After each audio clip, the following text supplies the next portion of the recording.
This video is sponsored by Brilliant.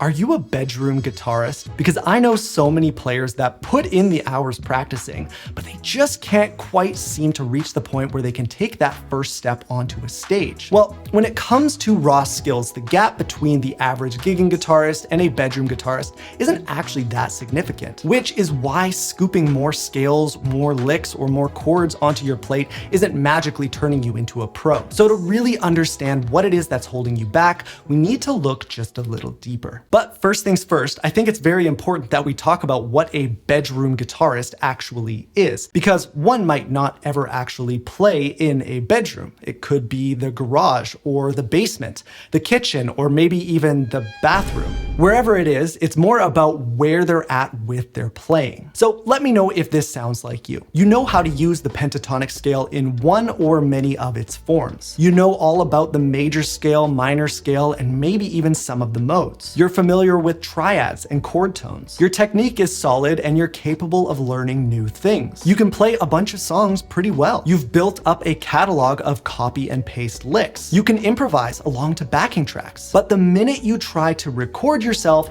or play anything in front of a friend or family member, it's like you're 10% the player you know you are. It's one of the most frustrating parts of the guitar journey. And unfortunately, you won't just magically get over it with more practice, which is why most players just end up being bedroom guitarists forever. So how is it then that the actively gigging guitarists manage to shrug this problem off? Well, it's time to make a few changes. If you've seen my videos, you know I'm a little obsessed with systems, especially when it comes to understanding how the guitar fretboard works. I'm always doing my best to break complex ideas down into something clear, visual, and usable. And that's why I'm genuinely excited to tell you about Brilliant. Brilliant helps you get smarter every day with thousands of interactive lessons in math, science, programming, data analysis, and AI. What I love is that Brilliant is all about learning by doing. Their lessons are hands-on and visual. You actually solve problems step by step, which helps you understand how things work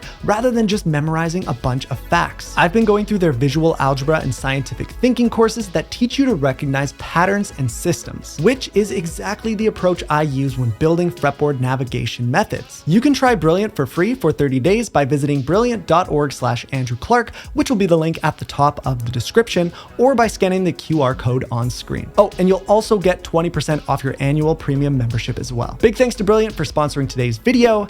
Now let's get back to it.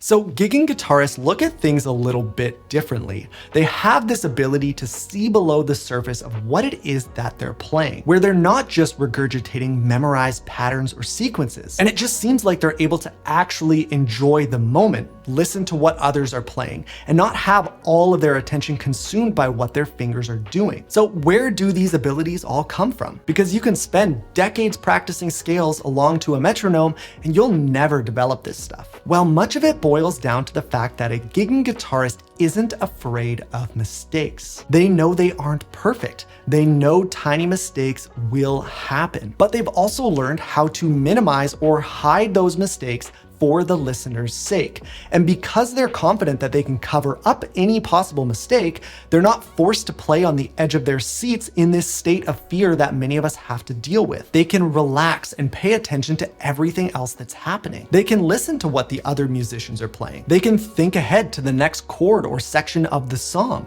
They can make creative decisions on the fly. It's very freeing. So let's talk about what you can start working on today to begin experiencing this freedom for yourself. First up is to use the 1 fret rule to your advantage. I'm not gonna get too deep into the theory here, but if you ever hit a funny sounding note, something outside of the key you're playing in, you're only ever 1 fret away from a note that is inside the key. That means if you're quick enough, this little mistake can actually sound intentional, like a little semitone slide. So once you've landed on a note that's at least inside the key, you can regain your bearings and get back to whatever it is that you were playing. Another trick is to actually land on a chord late. So if you were unsure of the next chord you were supposed to play, you could let the rest of the band land on it and then you follow a beat later, which is a much better result than possibly playing a completely different chord than everyone else. Quite often I'll add muted strums in there so it's not completely empty space, but I'm not committing to the chord until I hear the rest of the band go there.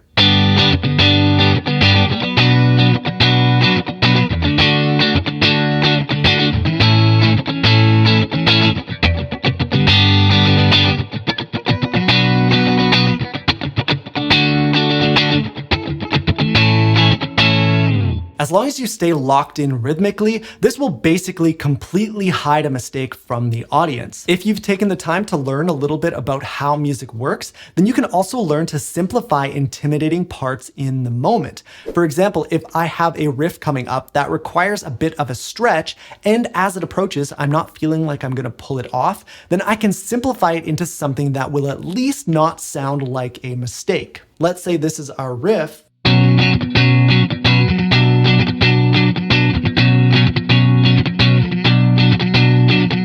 I could just play something like this.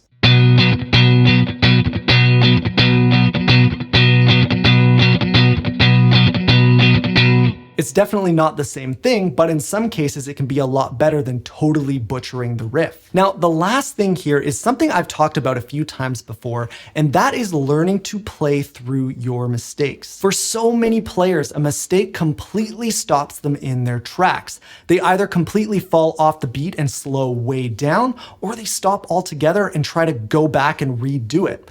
This never works in a live situation. Obviously, you want to be so well practiced that a big mistake doesn't happen at all. But when it inevitably does, you can't let it kill your momentum. Just fly right by it as if nothing happened.